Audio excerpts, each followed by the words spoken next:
Il y a quelques années, la NASA a joué au billard cosmique en projetant une sonde sur un astéroïde. Le test visait à déterminer si nous pouvions dévier un rocher spatial de sa trajectoire. Et cela a fonctionné, car, après l'impact, quelque chose d'inattendu s'est produit. Des débris ont commencé à s'envoler en d'étranges amas organisés, et l'un de ces amas pourrait désormais se trouver sur une trajectoire de collision au ralenti avec Mars. Alors maintenant, les scientifiques se demandent, avons-nous prouvé que nous pouvions sauver la Terre ? Ou avons-nous accidentellement découvert une toute nouvelle manière de la mettre en péril ? Les astéroïdes qui percutent la Terre n'appartiennent pas seulement au genre du film catastrophe. Cela s'est déjà produit et cela se reproduira. L'exemple le plus célèbre, l'astéroïde qui est entré en collision avec la Terre il y a 66 millions d'années, sur ce qui est aujourd'hui la péninsule du Yucatan. Vous en avez entendu parler, il a remodelé la planète et mis fin à l'ère des dinosaures. Les scientifiques estiment qu'un impact de ce niveau ne se produit qu'une fois tous les 100 millions d'années. Nous n'avons donc pas trop à nous inquiéter pour le moment. Cependant, en 1908 a eu lieu ce que les spécialistes ont baptisé l'événement de la Tunguska, une explosion en plein vol au-dessus d'une forêt éloignée et qui a aplati une zone de la taille d'une grande ville. Puis, en 2013, un astéroïde de 18 mètres a explosé au-dessus de la ville de Tcheliabinsk. Il n'a pas touché le sol, mais il a brisé des milliers de fenêtres et envoyé près de 1500 personnes à l'hôpital. Son onde de choc a fait le tour de la planète 2 fois, et elle a libéré une énorme quantité d'énergie. Oui, un rocher aussi grand qu'un petit yacht. Imaginez devoir expliquer cela à votre agent d'assurance. Fait assez drôle, aux États-Unis, une assurance habitation standard couvre souvent les débris spatiaux, des météorites jusqu'aux fragments de satellites. Donc, si un rocher de l'espace s'écrase sur votre toit, vous êtes techniquement couvert aux États-Unis, tant qu'il ne s'agit pas d'une invasion extraterrestre en mode Independence Day. Les agences spatiales ne se préoccupent pas seulement des roches capables de tuer les dinosaures. Même des blocs de la taille d'un bus peuvent semer le chaos, et il y en a des dizaines de milliers qui flottent dans l'espace. La NASA et d'autres agences spatiales surveillent constamment le ciel. Jusqu'à présent, elles ont catalogué plus de 30 000 astéroïdes en orbite près de notre planète, et il en apparaît de nouveaux en permanence. Certains d'entre eux passent à des distances inférieures à l'orbite de la Lune. Quelques-uns même s'approchent discrètement de nous en ne nous donnant que quelques jours pour nous préparer. C'est pourquoi la NASA prévoit de lancer en 2027 le NEO Surveyor, un télescope spatial qui utilise l'infrarouge pour repérer les astéroïdes sombres et furtifs que les télescopes traditionnels ne peuvent pas détecter.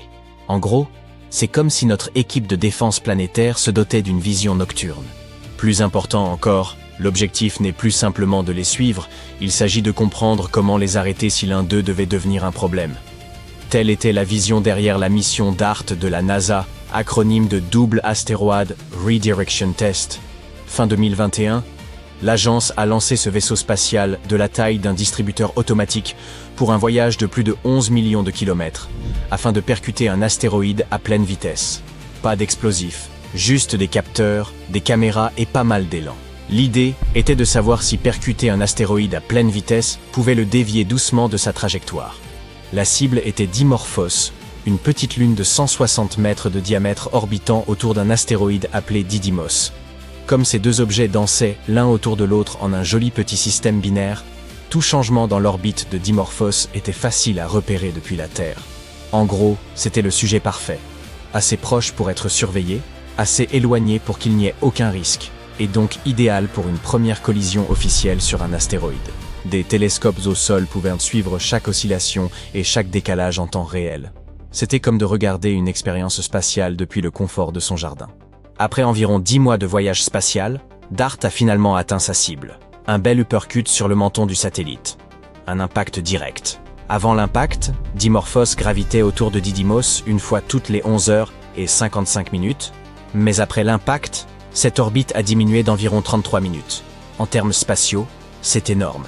La NASA espérait un changement de 10 minutes. Ils ont obtenu plus de 3 fois ce chiffre. Ce changement peut sembler infime, mais en mécanique orbitale, c'est une révolution. La vitesse de Dimorphos a ralenti d'environ 2,7 mm par seconde. Et oui, c'est suffisant pour avoir de l'importance lorsqu'on parle de trajectoires spatiales sur des millions de kilomètres. L'impact a également éjecté plus de 907 000 kg de roches et de poussière dans l'espace, à peu près le poids de 300 éléphants, créant une queue de plus de 9650 km de long. C'était la première fois que l'humanité déviait intentionnellement un objet céleste. Les données ont confirmé qu'un vaisseau, même sans Bruce Willis à son bord, pouvait physiquement rediriger un corps spatial d'une certaine taille. Les scientifiques ont célébré cet exploit, probablement comme dans les films, en applaudissant et en s'embrassant. La Terre avait officiellement lancé son premier coup dans le jeu de la défense planétaire. Cependant, après la mission, les choses ont pris un tour étrange. Les débris ne se sont pas simplement dispersés comme des confettis spatiaux. Au lieu de cela, ils se sont regroupés comme de petits compagnons dérivant en formation serrée. Certains se sont même étirés en de longues formes filamenteuses, bien trop structurées pour quelque chose qui venait d'être frappé à la vitesse de 22 500 km/h. Et ils ne faisaient pas que dériver. Certains fragments filaient avec un élan accru jusqu'à 3 fois plus élevé que ce qui avait été prévu. Un de ces groupes a même été propulsé de manière à donner à l'astéroïde une poussée supplémentaire, un peu comme si Dimorphos avait été touché 2 fois. Ce qui devait être un choc propre et contrôlé s'est donc transformé en quelque chose de plus chaotique. Et maintenant, les scientifiques réalisent que la chasse aux roches spatiales pourrait avoir des effets secondaires inattendus. S'il s'était agi d'une véritable menace, nous aurions peut-être évité un problème, pour en créer une douzaine d'autres encore plus menaçants. Soudain, les chercheurs se retrouvent face à de nouvelles questions. Quelle quantité de force ces fragments ont-ils réellement ajouté? En avons-nous tout simplement trop fait? Car lorsque vous essayez de dévier un astéroïde de sa trajectoire de collision avec la Terre, un excès de force n'est pas toujours une bonne chose. Sans parler du fait que certains de ces morceaux rapides se trouvent encore là-bas, parcourant l'espace vers des destinations inconnues. Un groupe pourrait finir par percuter Mars, dans environ 6000 ans. Un autre pourrait dériver suffisamment près de la Terre pour nous offrir une pluie de météores dans une trentaine d'années. Pas vraiment un danger, juste quelques feux d'artifice bonus grâce à une mission test. J'espère être encore là d'ici là parce que ça va probablement faire un très chouette spectacle. Mais qu'est-ce qui a bien pu causer tout ce chaos? Eh bien, c'est en partie dû à l'astéroïde lui-même. Dimorphos n'est pas un bloc de roche solide, c'est ce que les scientifiques appellent un amas de débris. En gros, c'est un amas lâche de roches, de gravier et de poussière maintenu par la force de gravité, plus semblable à un château de sable qu'à une boule de bowling. Au lieu d'absorber l'impact, il s'est effondré comme un biscuit. Des pierres et de la poussière sont parties dans tous les sens. Le matériau s'est déplacé, s'est effondré et s'est dispersé dans des directions absolument imprévisibles. Cela a rendu la poussée plus efficace que prévu. Mais pas d'une bonne manière. En effet, la façon dont un astéroïde réagit dépend de sa composition. Et généralement, nous ne la connaissons pas avant qu'il ne soit presque trop tard. C'est pourquoi l'Agence spatiale européenne a envoyé une mission de suivi appelée ERA. Elle se dirige vers Dimorphos pour étudier de près les conséquences de l'impact. Son rôle, mesurer le cratère, cartographier la forme, déterminer combien de masse a été éjectée, combien au contraire s'est maintenu, et si Dimorphos tourne maintenant de manière inhabituelle. L'objectif est d'étendre nos connaissances. DART a montré que nous pouvions déplacer un astéroïde. ERA nous aidera à comprendre ce qui s'est réellement passé et comment mieux agir la prochaine fois. Car lorsque la menace sera réelle, il n'y aura pas de temps pour des essais et des erreurs. Plus nous en saurons sur ce qui se passe après un tel impact, plus nous serons en mesure de bien calculer notre prochaine mission. La mission DART a été un moment historique, mais elle nous a également rappelé qu'il nous reste bien des choses à apprendre. Une impulsion peut disperser des rochers dans toutes les directions, mais une petite erreur de calcul peut se transformer en un véritable cauchemar. Toutefois, nous apprenons. Rapidement. ERA est en route. Des modèles plus intelligents sont également en chemin. Et pas à pas, nous transformons la défense de science-fiction en réalité. Alors, la prochaine fois que l'univers nous lancera un gros caillou, nous serons prêts à riposter avec précision. Espérons-le. Merci de votre attention, vous êtes vraiment sympa. 8 personnes sur 10 dans le monde ne peuvent plus voir la Voie lactée. Et dans une centaine d'années seulement, elle pourrait n'être plus qu'une histoire oubliée.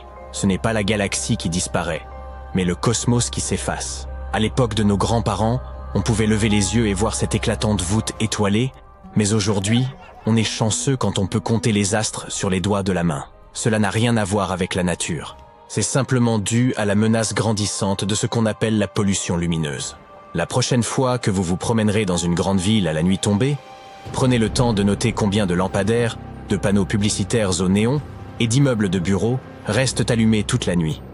Ces éclairages urbains créent une luminosité artificielle qui rivalise avec la lueur naturelle des étoiles. C'est ce qu'on appelle la pollution lumineuse, et elle ne cesse de s'aggraver. Chaque année, la Terre augmente sa luminosité de 10%. Cela signifie qu'une personne qui naît aujourd'hui dans une région où l'on peut voir environ 250 étoiles ne pourra en voir qu'une centaine arrivée à l'âge de 18 ans. Malheureusement, ce problème se pose déjà dans les grandes villes, où observer les étoiles ne se fait plus que dans les planétariums, à tel point que, lors d'un tremblement de terre qui a privé Los Angeles d'électricité dans les années 90, de nombreux habitants ont appelé les centres d'urgence pour signaler la présence d'un énorme nuage argenté dans le ciel nocturne. Ce qu'ils voyaient en réalité, peut-être pour la première fois, c'était la Voie lactée. Lorsque vous regardez la Terre depuis l'espace, vous pouvez voir les vastes régions d'Amérique du Nord, d'Europe, du Moyen-Orient et d'Asie toutes illuminées. Singapour, le Qatar et le Koweït figurent parmi les pays les plus pollués par la lumière. À l'inverse, des endroits reculés comme la Sibérie, le Sahara et la forêt amazonienne sont plongés dans l'obscurité la plus totale. La pollution lumineuse se manifeste sous plusieurs formes. Tout d'abord, il y a l'éblouissement. Par exemple, lorsque vous conduisez et que toutes ces lumières vives vous font littéralement mal aux yeux. C'est très désagréable.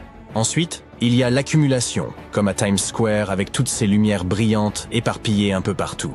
L'intrusion de lumière, c'est lorsque la lumière pénètre subrepticement dans des endroits où elle ne devrait pas se trouver, comme celle d'un réverbère dans votre chambre à coucher.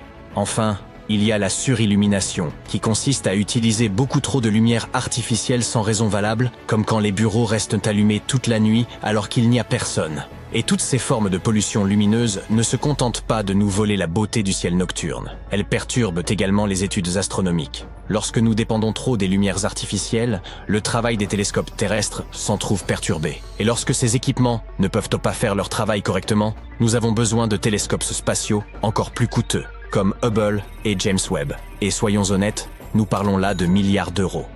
La transformation de la nuit en jour nous concerne tous, et pas seulement les astronomes. La lumière nocturne perturbe nos horaires de sommeil et l'horloge interne de notre corps. Cette horloge contrôle l'activité cérébrale, les niveaux d'hormones et les fonctions cellulaires. Lorsqu'elle est perturbée, cela peut entraîner des problèmes graves tels que la dépression, l'insomnie, les problèmes cardiaques, voire pire. L'un des processus clés qui est perturbé est la production de mélatonine, une hormone qui apparaît à la tombée de la nuit.